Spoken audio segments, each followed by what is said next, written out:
Welcome back to Game 3, which is FlyQuest versus Team Liquid. Joshi and Rivington coming at you live. We are 2 games in, and they've kind of gone as expected, I'd say. Yeah, overall, I mean, the higher seeds have beaten the lower seeds, but they still have had a lot of impact on everything that's going on throughout this and all the playoff standings. We got another one that will be pivotal to these teams' successes. We got Team Liquid versus FlyQuest coming up, but we got something interesting coming up on the bottom of your screen. You see FlyQuest 6 and 10 looks like they should be out because Immortals and Golden Guardians are, but they can still win head-to-heads against teams like Team Liquid when the tiebreakers come towards the end, but they do have to win this game if they even want to have a chance. Right, great explanation on that one. And looking towards today's game, TL winning knocks out Fly and GG of the playoffs. So it's a must-win for FlyQuest. Yeah, they really, really need to do it, and they've been having a very middling season overall throughout the spring. They are currently 6 and 10, as you just saw on your screen, which puts them in 8th. The biggest thing that we're kind of looking at is that they tend to have a lot of struggles early on in the game. And previously, I would have said that going up against Team Liquid, that's a great spot for them to be because Team Liquid has had difficulties in the early game previously. But now, with Surenfire and Rikara coming in for their previous junglers and their AD carry, they have a lot of opportunities to be a bit more aggressive and potentially take control of this game before FlyQuest can even play. Right, and we'll see what happens in picks and bans here as we are in. I like this. Fnatic and Surenfire, Jenkins Revenge. Junglers and topside can be somewhere we watch this game. I've been a big fan of Triple lately. Even in their losses, he has been coming up huge. Even against their Cloud9 game on LeBlanc, he had really outstanding plays, and unfortunately, they suffered the loss on that one. We look at the bans, 2 for each side, going decently fast, and we finally get the set ban. Not going to see some showstoppers this time. Not this time, but I think the big thing is, like, Jenkins has been showing a lot of play on set, and the other big one is Gangplank, so I'm wondering, he's kind of like one of the few that still play, and with that banned away, what is he going to be pushed to? I mean, he made himself known for his cannon play in previous splits and before he even had an opportunity to make it to the Academy Leagues. Maybe he falls back to that, but there's still other big champions. The Aatrox is a big one, Ornn still available, so no shortage of power picks to be picked up in the top half. Nobody wants to pick or play the Aatrox, or ban, I should say, at this point.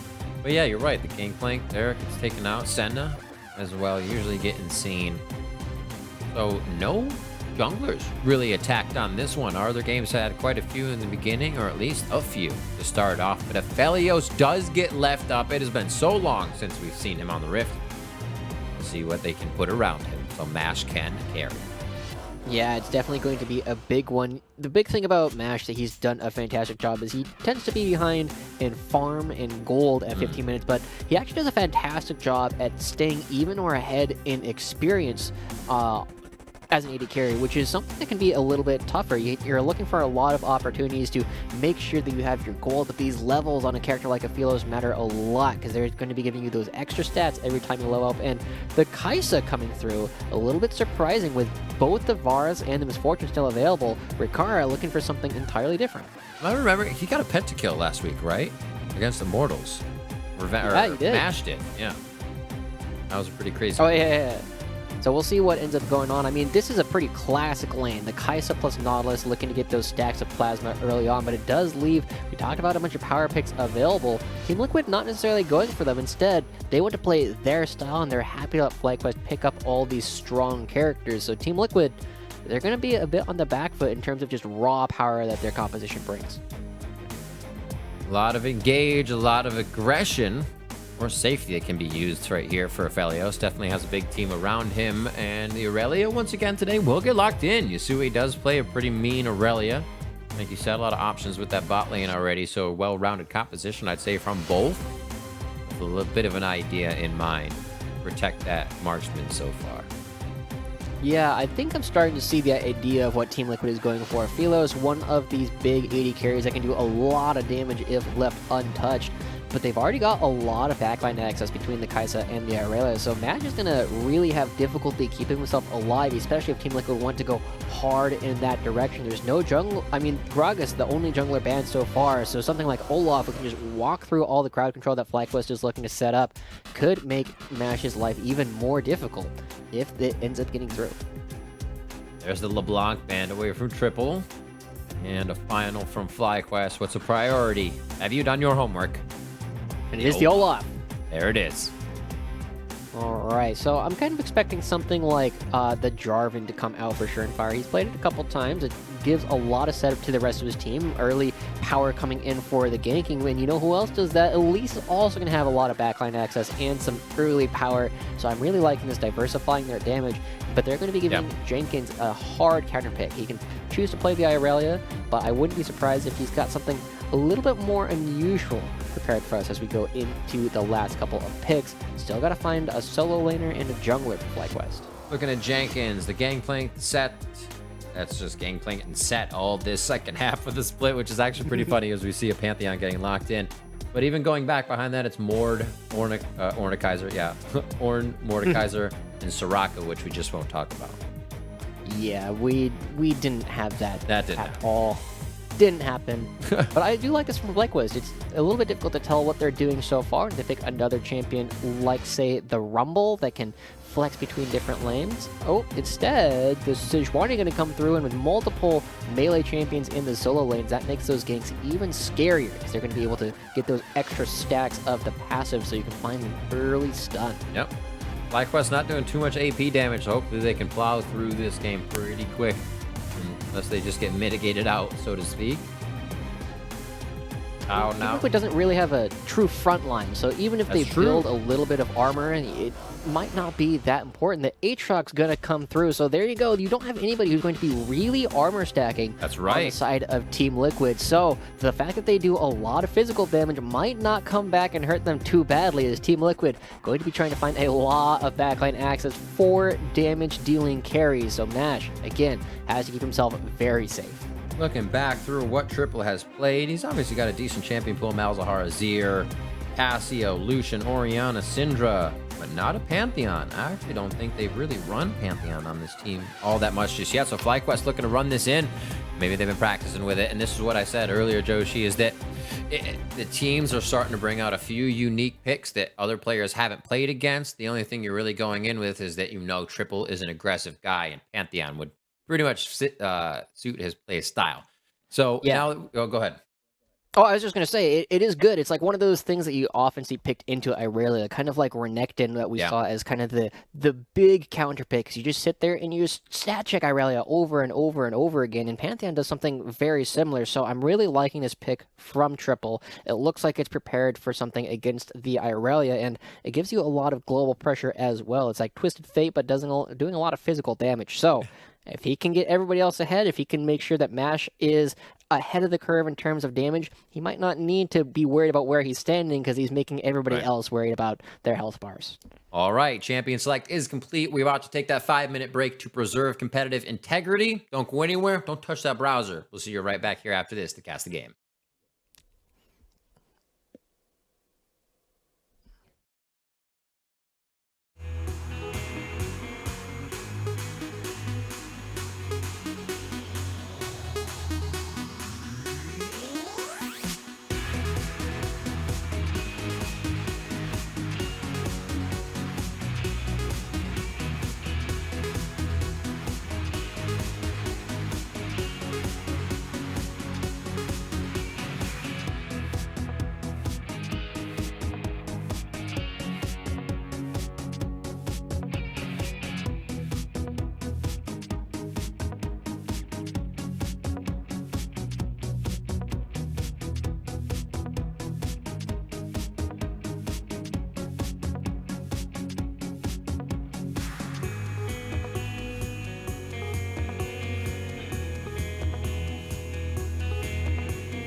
Welcome back. We are ready. The Academy Showcase continues here on Thursday, and we are so glad you're joining us. Joshi and Rivington here, and we are in two-game FlyQuest versus Team Liquid. 8-8 versus 6-10. FlyQuest is gunning for the win here, or it means bad things for their season. Yeah, Team Liquid looking to knock them out of contention, but it's going to be a little bit interesting. It's looking a little bit like a solo queue draft coming out here for Team Liquid. A lot of big damage carries, but not necessarily something super cohesive other than trying to kill Mash. You know, I'm unsure why a Liquid would go that way. We did see that the main team was able to get in a back towards this. Maybe they're looking to overthrow, you know, that mentality that it can't work. Yeah, I'm looking forward to seeing what they are able to do. I mean, Surenfire on this early game jungler has had a lot of success throughout the season. Currently 7-3 since he has joined the Academy squad. Whereas the rest of them, I mean, they've had their ups and downs. I mean, they are currently 8-8. They've gone through a couple junglers. They've gone through a couple AD carries with the deal between Tactical and Double Lift, where they are sharing time on the LCS stage. Now, FLYKR looking to join them, and he's also got the Hail of Blades on the Kai'Sa, moving away from the Pressy attack, which has been historically the preferred keystone of choice. But it's going to be getting a lot of burst of damage again, potentially looking to burst out Mash on his own. Love to see. I mean, he's ready. He's running the exhaust, so he does not want to get jumped on right away. The aggression there is in the hands of JJ Conqueror. Coming in for the FLYA. See that. We've seen some press the attacks as well. I think lethal tempos, late game scaling. It was just saw some people doing as FLYA's was, I believe, a few weeks into being out. I know a lot of the pros tried that. So we'll see how Mash does here on the spot. They can keep it safe with Calibrum and Severum here to start things off. Yeah, not going to have a whole lot of playmaking opportunities at the very beginning of the game, and you often see people doing exactly what Mash is doing, trying to chew through that Scythe pistol in order to get something a little bit more aggressive for when the jungler comes around, but Cow walking forward just hits him. Oh, just the auto attack is going to trade enough damage over, missing on the Void missile. I'm going to say the same word twice, but sometimes you have to almost. You know, FLYKR has played that one smart, though. I like the step up from Kao, you know, just saying, hey, I can get an auto in and I'm going to lose less damage from that shield going up even if you flame me. So a great trade there. And they have a bit of a wave push, and I think this is going to excel Surenfire now into the jungle of Fnatic. Oh, Yasui! Yeah. Great stop on the flawless duet. Ignite goes down. He flashes forward almost to get the Q. That was huge for Triple. You can see that aggression already coming out. We're 2.5 minutes into the game. And that's the stat checking we were talking about. This is why you play this character. The same reason you were playing Renekton is I really can't do anything against this kind of early stats. She just kind of sits there and tries to get as much farm as they can, but you gotta get those stacks up, and it's very hard to do so, except when you're under your own turret. And now Triple pushing him underneath. He does have his jungler kind of nearby, but overall, this game kind of returning to a little bit of normalcy as we see a small gold lead already building up for FlyQuest. Largely due to the fact that they are winning in CS down here in the bottom lane because FLYKR and Cow push underneath their turret and at risk of getting dope. That's a big old wave coming in. 4v2 here on the bot side of the map. Nobody able to react on the side of TL. Is it a little late for Surenfire? They already lose one. Surenfire tries to answer back, and he is going to be able to trade that kill. That is a hot turret, and nobody wants to get hit by that one right now and gain aggro. Follow-up damage coming in from the Calibrum Strike and the Graviton Gun, as it's a bit of a fight on all across the map, but really aggressive play here to start off by FlyQuest. They lose a member. And the big thing is, Triple doesn't get the kill, whereas Yasui has an opportunity to farm and now has a level and CS lead. And so a lot of the stat checking that Triple was doing, it's not going to be lasting for nearly as long as he had originally hoped. They needed to get that a little bit cleaner, but Surenfire waiting in the wing make sure that Team Liquid stays competitive in this game. Solo queue senses, the Spidey sense is always tingling. Got to make sure you know where the opposing jungler is. And Jenkins doing a good job up here in the top lane, just trading back and forth with Revenge, but I'm expecting, again, fairly quiet unless somebody else looks to come up here. This is only going to be that second play on Aatrox for him, so like we always say, riding a bike for them. But if you're not kind of honed on those cooldowns, some of these fights can become troublesome. Seems to be working it well with the Darkened Blade Qs and just delivering a good amount of damage to Revenge here to even up the health bars. A nice wave is stacked up, but for an Ornn, this is pretty easy to farm at the turret. Yeah, not going to be too difficult. Should be able to pick up most of it. Oh, no. Fire and Cow, again, coming up towards the mid lane, potentially looking for an opportunity to gank triple. I mean, one of the big ways to deal with stat check champions is you stat check them by bringing multiple champions, and it has worked out fairly well in the past. So we're going to be paying a lot of attention, seeing if Cow wants to do that a couple more times whenever he gets the push going. But it's weird, right? Rikara down 15 CS already, not going to have as many opportunities to play as aggressively, and now that Cow is back, I'm not sure that the damage situation gets all that easier for them. I don't think so. Rikara is already going to have trouble delivering damage in the fights, and we kind of talked about this going through Champion Select load, is that, you know, TL has a team that would work. We talked about it in the beginning, but especially if Rikara is behind, you only have a bit of front-end chip damage. You don't have follow-up damage. It isn't consistent. You don't have an Aphelios whipping out Severum and triple flying in there, just spearing and putting up ages. So if they do fall behind, it's going to be tough for TL. It really is, and that's kind of the tragedy of so many of these solo queue-esque compositions, right? Like, you need to be ahead, you need to win your lanes, and I mean, they're doing good in two of them, but if you are sufficiently far behind in one of them, there's not a whole lot of real opportunities to come back against a coordinated team with a clear win condition based on their composition. And Team Liquid, they're the ones who are going to need to start making plays. I'm expecting Fire to start looking for Fnatic in the enemy jungle, bringing the prio lanes of Jenkins and Yusui around to potentially attack the enemy blue buff. But at the same time, they need to triage Rikara and Cow, who are, again, now down 20 CS, and Mash, who has not necessarily had the strongest of early games, is now in a dominating position. And we're seeing it kind of be made up by Yusui, but Triple's able to catch up in CS. It was very close to being almost no discrepancy between those two different lanes. But yeah, you're right. It just keeps falling farther and farther behind as Mash is able to keep pretty consistent farm up. Not even really throwing it into the turret just yet, so he's going to be able to, I'd say, somewhat freeze as he throws down an Infernum gun, but you know what I mean. Yeah, he's doing what he can. I mean, he has the prio while Sejuani is around if they did want to pick up this early Ocean Dragon, which is still as beneficial as ever. Makes these losing lanes a little bit safer, makes the aggressive lanes a little bit more able to burn their mana for aggression. I mean, they do have 3 people here, and Kaisa backing away. They don't know that Fire is on the top half of the map, but if they ever do pick up on that information, it is going to be pretty easy for them to try and take this down. Little attack, shield vault. I like the aggression. He just doesn't know where anybody else is, and he was right to consider that, as you have Cow actually in mid lane here. Doesn't even have Moby boots, but he is on the roam.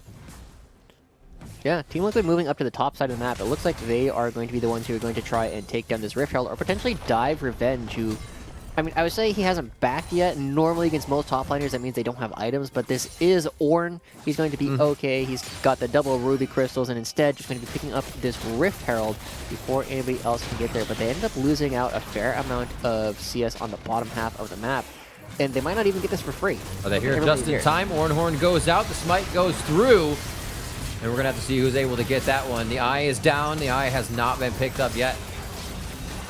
Has it been? I don't see it in inventory as the fight continues. Yusui trying to get the attack down. It looks like Jenkins will fall, and Yusui gets cut down by Severum as he goes right back into it. There it is. Jenkins in the top side. He got it. It just didn't show up right away. Yeah, it's this is looking a little bit rough for Team Liquid. We were saying that they need to have leads in order to jump onto Mash, but they're the ones who just got engaged upon. Ornhorn comes across the entire team, and they don't actually... Yeah, they don't get much of anything. They pick up the Rift Herald, and so they might be able to get a crash, but Jenkins doesn't want that sitting in his inventory because it means he doesn't get to ward and doesn't get to know where anybody is. So I wouldn't be surprised if he just crashes this for 300 gold, which ends up bringing them behind a significant amount. Can't afford to put it down just yet.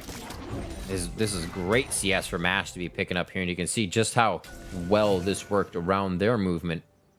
May throw it down towards the mid lane. It looks like they're actually going to try to track Jenkins a little bit here. We can figure out where to put it down. You see JJ already starting to roam around and say, hey, if we can figure out where the Herald goes, we can definitely shut it down.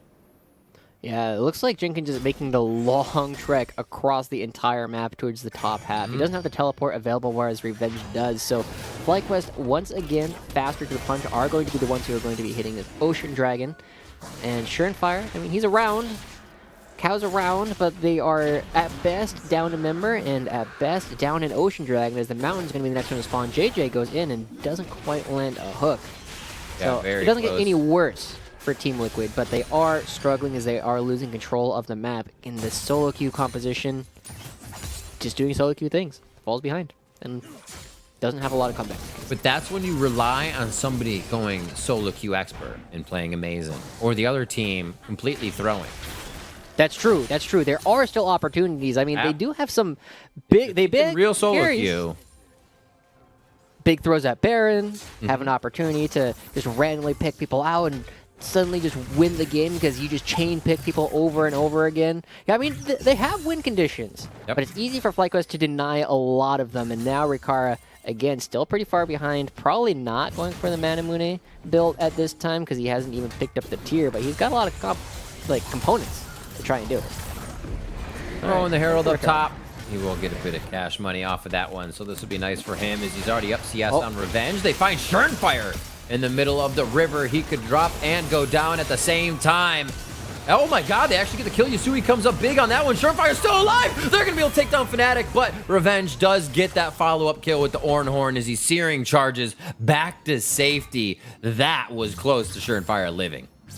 Yeah, that's the big plays that you were talking about. Yusui just comes in. You see the patience waiting for the Pantheon shield to drop before he jumps in and is able to get the damage down onto priority targets, get the triumph, get the extra healing, and Jenkins on the other side making sure they have nowhere to run. I mean, he's fighting a little bit with Revenge, but again, just kind of tickling each other. With the Bramble Vest already completed, it's not a lot of damage coming in. This is kind of a back and forth. Like, hey man, you wanna do the arm for arm, right? Don't flinch. Oh man, we'll see if that fight gets helped by any other outside sources here coming up. Just a plate and a half, I should say, up on this turret. So Jenkins is gonna be able to pressure with Darkened Blades as he kind of skips backwards with a little moonwalk as he gets out of aggro range of the turret. Still 2-0-1 for Revenge. He doesn't really have to fight Jenkins. He says, I'm getting everything from everywhere else, as he continues to build himself up. I believe that was the bomb he's... It is indeed. He's going to have that extra little bit of HP to play with. It is nice to have both of these components. There was a time where you would build this and finish the Ninja Tabbies, and then you would just make a lot of bruisers cry, and I wouldn't be surprised if that is exactly what Revenge is doing. You do damage, you have a lot of extra passive armor to play with, and now Schernfire coming down. Does he know where it is? He does not get the ward down in time, and instead, they're going to have to walk away without a prize. And Rikara and Cow, again on the top half of the map, but there's not a Rift Herald spawning for a little while, so I'm a little bit surprised to see them here. You still have 2 minutes. Maybe they're trying to see if somebody's rushing for Scuttle, and it seems to have already been picked up by Team Liquid at this point. And they head towards the top side. So, we do see Mash and JJ setting up to take some plates off of this top turret. Be interesting. They keep Yasui mid. They keep Rikara mid. Or, I'm sorry, Yasui's actually down towards the bot side. I was looking at coins, and I was like, that's not Aurelia. But they may try to go into triple here, repel up. This triple activates his Ghost Blade and goes on out of there. It is going to be A-okay. Yasui, it's difficult for him to actually fight this Ornn. I mean, these items that are good against Aatrox are also very good against Irelia, and this is part of why Team Liquid are the ones who need to accelerate the pace, because how do you kill this man in the late game? And the answer is you kind of don't. So Yasui is going to be doing what he can to find some opportunities to farm effectively, but on the other side of the map, FlyQuest first to the fight, getting a lot of people up here to start taking down this turret, and it should be the first turret of the game, unless Team Liquid wants to be very aggressive in their defense. And such an interesting result, too, because we look at how the Rift Herald fight played out earlier. Jenkins getting the Rift Herald, but like you said, only for plates. The top laner is going to want a ward. He doesn't really have any place to use this, or nobody's going to be congregating with him at the top side of the map to use it. So the first turret almost going in favor of FlyQuest now is quite a turn there. But as I say that, I curse FlyQuest and they're engaged towards this top side. Fnatic gets out safely with his Glacial Prison, heading out the backside of his retreat. Yeah, that's the aggressive thing we're looking for, a big root. Now, should be able to get himself out of this one as Schernfire leaves him there, a little pie to the face. The rappel goes up, the hook goes all the way over the shoulder of that guy, and you're the one to take it. Kyle is not a smile on his face. It's sad right now. 6-3 as that's a kill coming in for FlyQuest, and they might get this Rift Herald, which then they can grab top and maybe even break down mid or bot with this to just capitalize a little bit more. Plates are down, Yeah, so it won't be too much gold. You see Team Liquid going to be trading that away. They're going to be hitting this mid lane turret instead of going for the Rift Herald. Will they even pick it up, though? It looks like they're going to be backing away. They might not have the wave to actually grab it, and it's only down to half HP. Team Liquid going to call an audible, instead be going for this Mountain Dragon, which is nice to have. It's really important to take away from the Orin, who gets so much extra resistances. And hey, look at that. Another Cloud Dragon, another Cloud Soul going to be on the table for these two teams to fight over, which means we're not expecting as much in terms of fighting over the dragon, but we said that last time, and then there were 7 dragons picked up between the two teams. Dignitas just turned it on when we said that, didn't they? Oh, the depth charge. I like it. Just give him a little bit of a reason not to back right away. I wonder what he's sitting on, too. Infinity Edge there. Maybe he's just going back for his boost at this point. He has spent quite a bit of gold here early in the game, so a huge spike for him. Getting some attack speed next, really synergize with the Aphelios' abilities. And we'll see what Team Liquid does on the heels of triple. Every time we see this guy, it seems like he's activating his Youmuu's blade, but he is staying safe, and that's what matters. Yeah, again, it's one of the places that you can attack. You attack the global, you don't let the global come to you, and now Team Liquid should be getting at least one of these turrets back. You see up in the top lane, getting the last bits of damage down onto that structure, but there is a Herald in the mid lane. Fnatic does have that sitting in his inventory, and they would like to open up the map, allow Triple to move around a little bit more aggressively. So we'll see if they do choose to do that, or if they want to send it down to the bottom lane and get some gold in Mash's pocket instead. He's currently 1-0-2, up 30 CS, so he's pretty happy with the game state. See how they continue to ward, continue to clear. We have a bit of a vision line for TL, just pushed past, I should say, the river onto FlyQuest middle lane side, so they can figure out where that triple rotation might go. I like that play because he's going to be jumping from pretty close to those areas, so if you can see him that entire time walking around where he's in vision right now, a really good little security line to keep him in check. Yeah, interesting to watch Revenge and Yusui interact as well, because neither of them can really kill the other without one of them just like deciding that, hey, I'm going to fight to the death. And even then, it's going to take a long time, so you often will see somebody coming in to interfere with that bit of a fight. And now, FlyQuest, again, they're the team composition that has clear win conditions, clear front line, clear back line, clear engage tools, and going to be throwing down this Rift Herald in the middle lane. Should be taking that down in one shot. There it is, and now they're going to see if they can get a charge onto the second one as well. But I don't think FlyQuest needs to fight, but they see that Jenkins is on the other side of the map, so they would be happy to do so. Yasui's got a full Vanguard's Edge from that position, and he's going to leave it alone. They're not going to want it. They have Aatrox pushing on the bot side of the map. Maybe keep tabs now on mid. You don't have much to push at this point, but making sure you know they're not going over towards Aatrox, and TL's going to do a bit of that as they give a little more pressure here for Yasui and Jenkins to make some moves on the side. Yasui a bit more protected by those wards, so he should be able to stay safe, but it's going to be anybody's game quite soon here. We've seen quite a back and forth. Outer turrets are now starting to fall. The only few that stand, or well, I should say one that stands here on the outside. Oh no, it is 2. I can't even read right now as I look top and down. It's 2 for FlyQuest. I looked at FlyQuest, the tri-code, and then I looked over at Liquid's turrets. Like, that's how it works. Yeah, if only. If only. Now. As I look down at the map, then it confused me. So, thought process there. All right, Up anyway. now in 20 minutes, we'll see how they continue towards that Baron objective. Yeah, I'm curious to see like what Team Liquid want to do. They seem very content to be farming, and they have small CS leads in 3 of their 4 farming positions, which is nice. It is helpful, but they are starting to lose a lot of this global gold. They haven't been able to pick up the outer turrets, and Jenkins, you saw that he wasn't able to continue hitting the bottom lane turret while FlyQuest pushed in the middle lane. So they're kind of just letting FlyQuest dictate a lot of the pace of the game, and here Yusui going on to Revenge, like, he's not doing that much damage. Everything, though. So maybe looking to get out of the fight. It's going to be 1 minute here until the dragon. If they can get Ornhorn here to maybe save himself. Oh, so they do get the Ornhorn out, and he's going to get the kill. So even when he respawns for this fight, he's not going to have the ultimate, and he's going to be 5 seconds to the fight. So it's going to be real quick for him to teleport in there. Yeah, good awareness on Yusui to recognize that everybody on FlyQuest is far away. He is in the 1v1 in a very long lane with both the Phage and the Blade of the Rune King to slow down his opponent.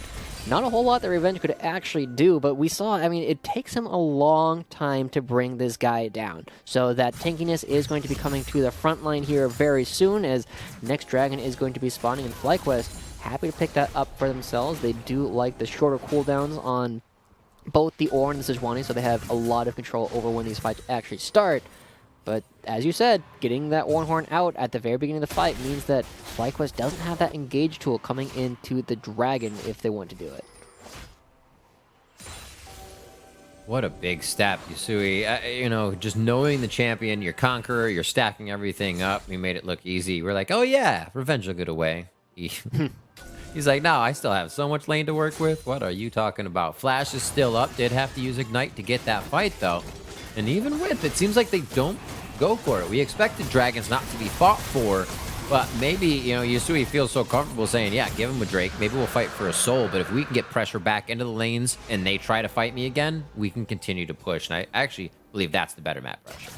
Yeah, I do agree. I think the fighting for the Dragons would have been a mistake, but the thing is, like, they don't have a whole lot of objectives to actually hit. They weren't in a spot where they could actually pressure the turrets, and Jenkins is just now crashing the bottom lane turret.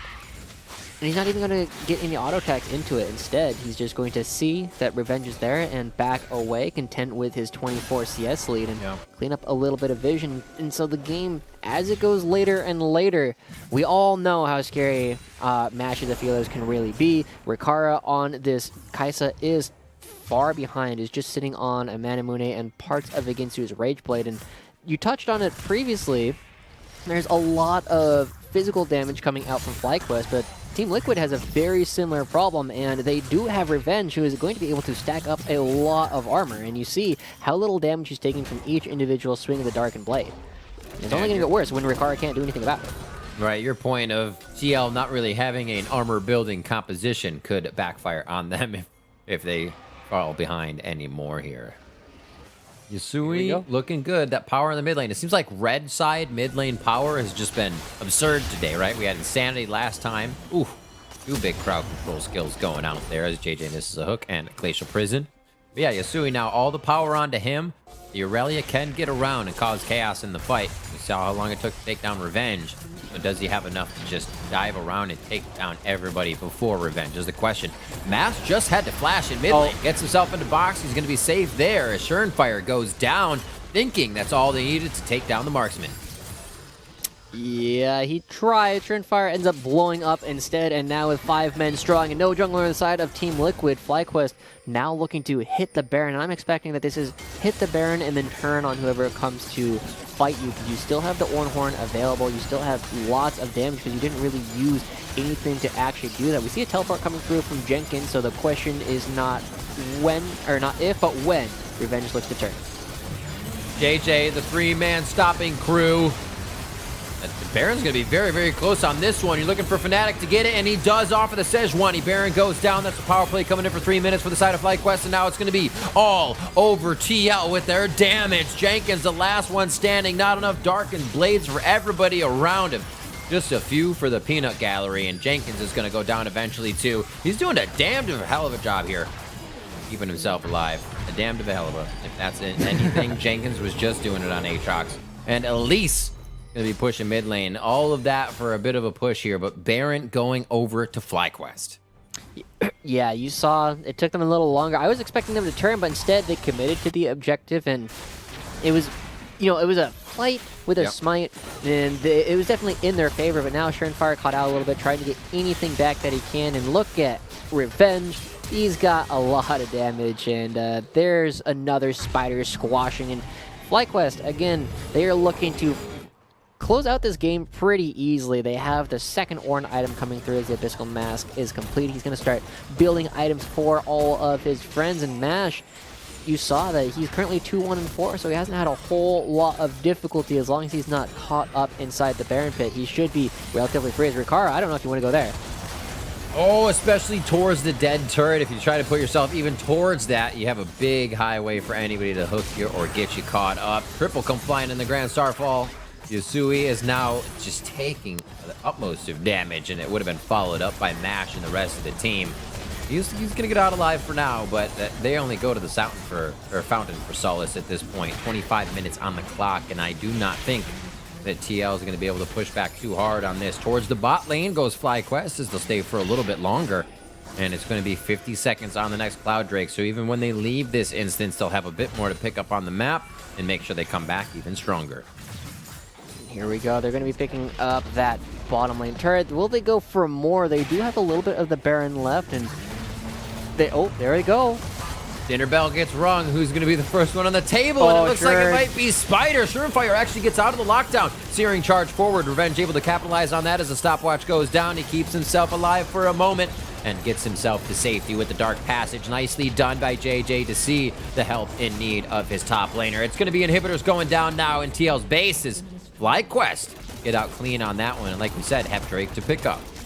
Yeah, they're going to be able to grab that on their way out. Going to be an easy opportunity to do so as the Hex Flash comes through for JJ. Just looking to be a little bit fancy with his movement around the map, and Mash does so much damage to this objective. It should be relatively quick as people start to channel their backs already. And ultimately, Team Liquid, they still have some small windows for these really big plays, but something interesting coming out for Surenfire, not going for the pen or the Rylai's as you often see on the Elise. Instead, he's picking up a Nashor's Tooth because they just need more consistent damage. They can't just rely on their early bursts. It's just not enough. So it's an interesting adaptation. We'll see if it is going to help him whatsoever, but I feel like 1, 5, and 2, any damage that Elise would be bringing to the table is, you know, very secondary to the It attacks fast, though. That looks pretty crazy when it he's in a does. frenzy.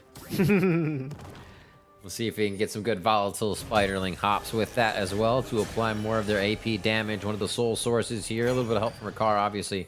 But we'll see what they can do as they get themselves in position for the next fight. Farce, or Alteration Orbs. Leave in that mid lane. Actually, probably top lane, too. Is that one for Jenkins? Did he upgrade? Can't quite see until it's up. It looks like a Alteration Orb, though. Yeah, it does look like a blue trinket, so we'll see what they end up doing at this point. They are going to be seeding yet another inner turret, and Jenkins, he wants to push these super minions out, but he needs to be back to try and defend. Otherwise, Revenge just calls the ram and gets things started. So now FlyQuest going to be playing this relatively slow. They have 8,000 gold lead. They have a composition that continues to scale, and so Team Liquid forced to try and do something. So Surenfire gotta look for a big stun, hopefully onto Mash, if they want to have any opportunity of trying to win this fight. And Mash already stacking some Spectral Truck Rooms there with a Clear Broom shot, so he can make sure he's dealing big damage in these fights. It doesn't look like they even want to do too much. Knowing there's not a minion wave, TL takes the time to get that breathing room and get themselves healed up, maybe any final items or wards that can keep them safe from what could be a final engage from FlyQuest. Here we go.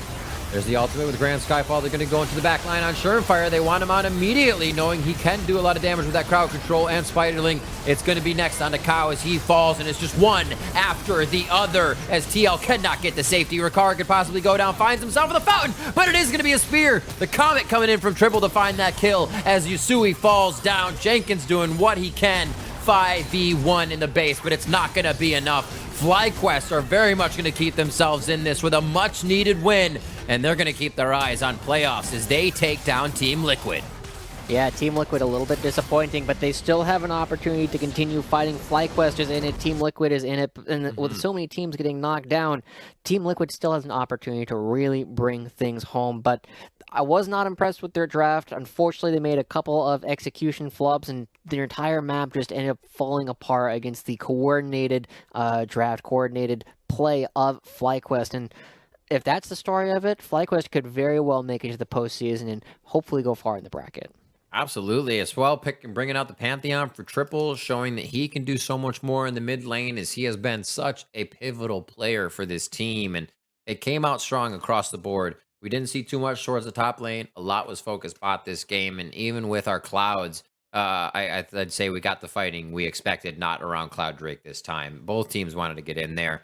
And like you said, I think the draft is really big in what came up to holding Liquid back, especially when they started to fall behind in that bot side early game. Yeah, we'll see what kind of things they can do. They're going to have to go back to the drawing board in order to bring things back in. They still have another game, and I believe if they win it, I think they lock, but don't quote me on that. There's a lot of other games still left to play between all these teams, and we still have a couple more going on. We still have 100 Thieves and Team Solo Mid, winner of which continues to move themselves up the Yep. standings, but both these teams are locked for playoffs now, so the question is only which one has the better seed.